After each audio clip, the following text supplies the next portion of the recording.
Hello, guys. Welcome again. Today, it's a post-match special. I'm joined with Disto. We're gonna discuss post-match uh, about the last game week before the international break.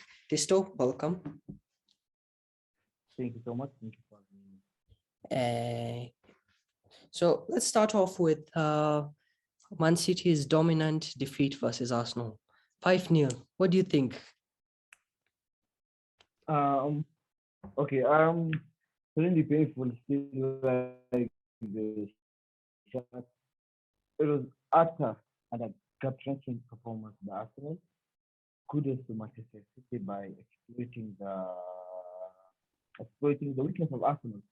I think Arteta got that team wrong. He got everything from the starting lineup to the player positions wrong. If you check the starting lineup, he played a back three. I don't know what he was trying to do. He would have played a back three against Tuchel, Chelsea last week. You can go for a back three with Pep Guardiola. He'll punish you, and we saw what he did.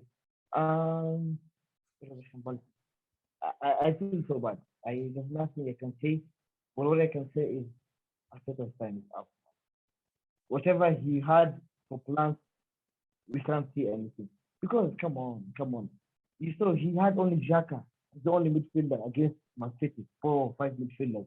Those people, it was just a walk in the park. Yeah, one ball comes through the mid, goes to either flank, kitchen, it's a goal. So it was I don't know. It has been 9 goals. We considered 9 goals the first 3 games of the season. We had number 20.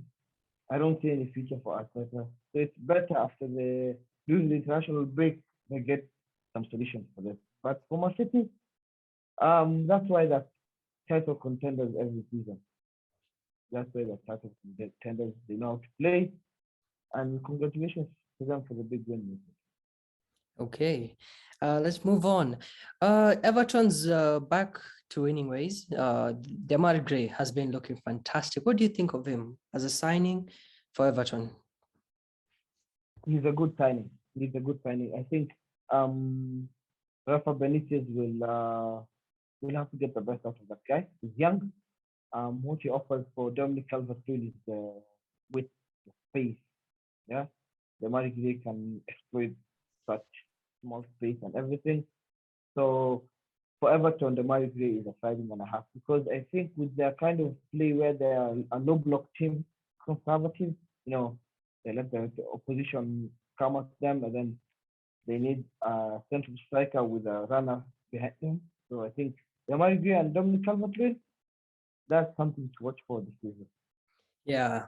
Also, Leicester came back to winning ways against Norwich. They defeated them 2-1. What do you think? What do you think about the game?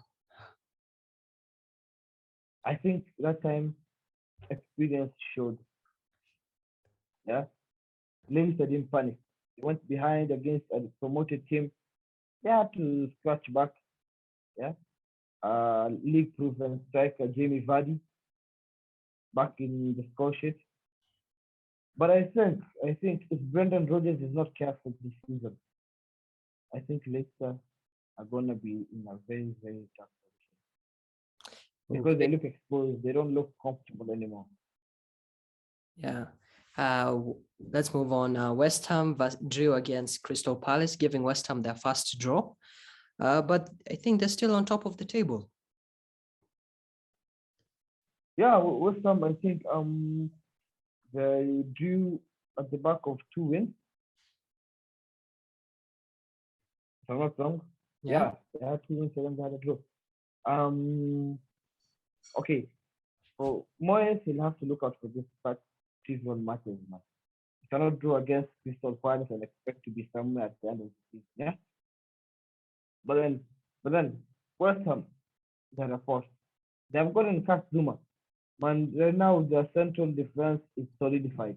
I think with Zuma and Suchek, teams have something to defend for the season, man. During corners, during throw-ins. So we'll have to check out on that. Yeah. They've been fantastic so far. Their attacking threat is just perfect. Let's move on to Liverpool versus Chelsea's game. The last game on Saturday. What did you think about the game? I think it was too extra, I think, because it had so many controversies and everything. To be honest and to be brutal, that was just refereeing, man. There was no controversy in that.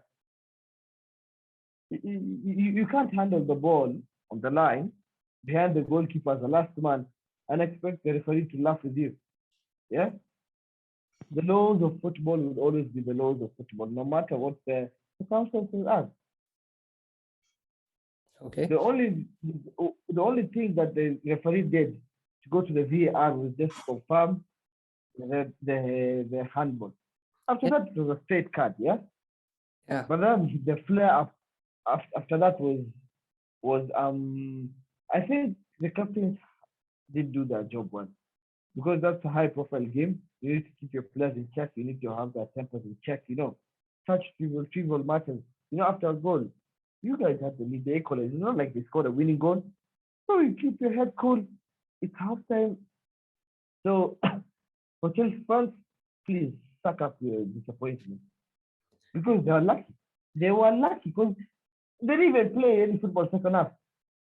Liverpool had Lukaku play as a number 6, man. They are lucky for them to get a draw. They are very lucky.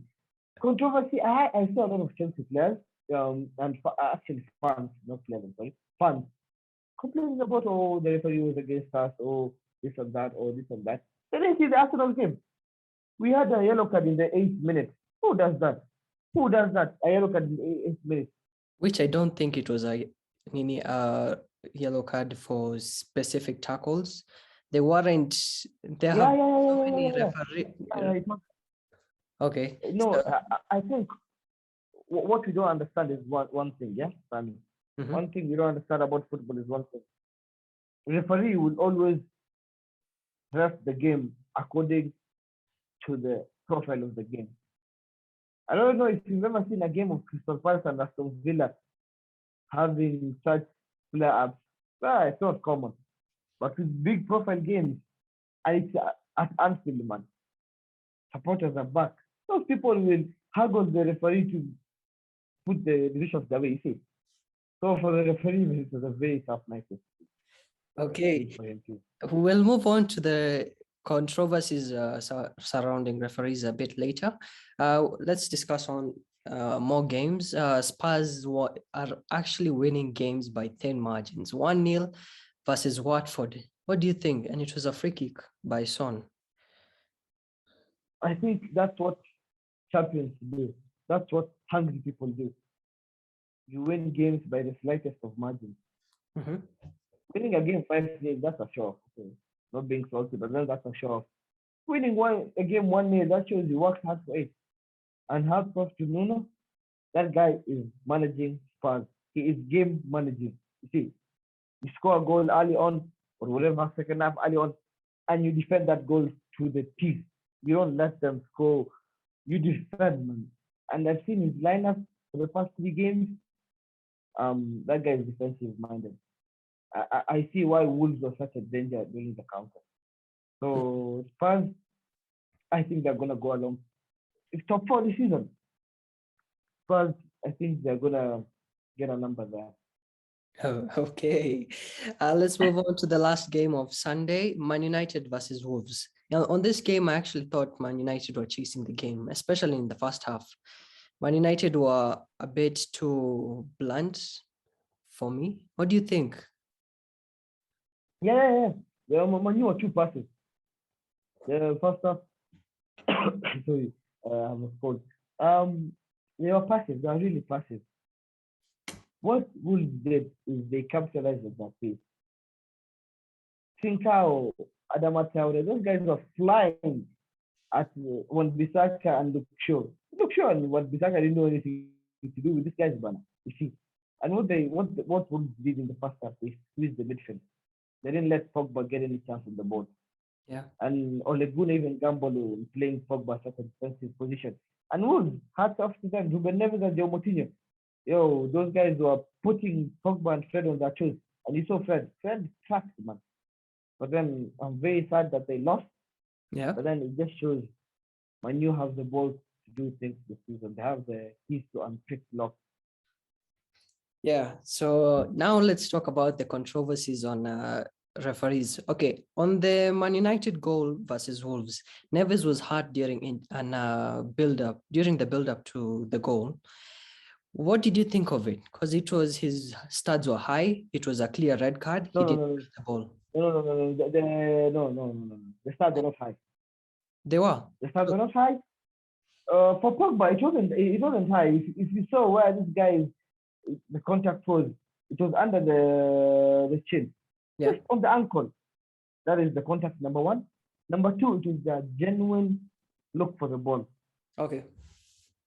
Yeah, Yeah. and it was for me. It was a slight coming together. Okay. Very So slight. let's connect this. We have the Pogba's challenge on Neves and Xhaka's challenge on Cancelo during the weekend. Listen, the game there was scary. I don't know if you remember, but then the game there was lit up because before that there were two yellow cards. Yeah. You remember? Yeah. So the game was actually against Arsenal. Yeah, it was favoring Man City a lot. The game actually was against Arsenal, and Man City had the ball. They had the flow of everything. So Arsenal disrupted the flow twice.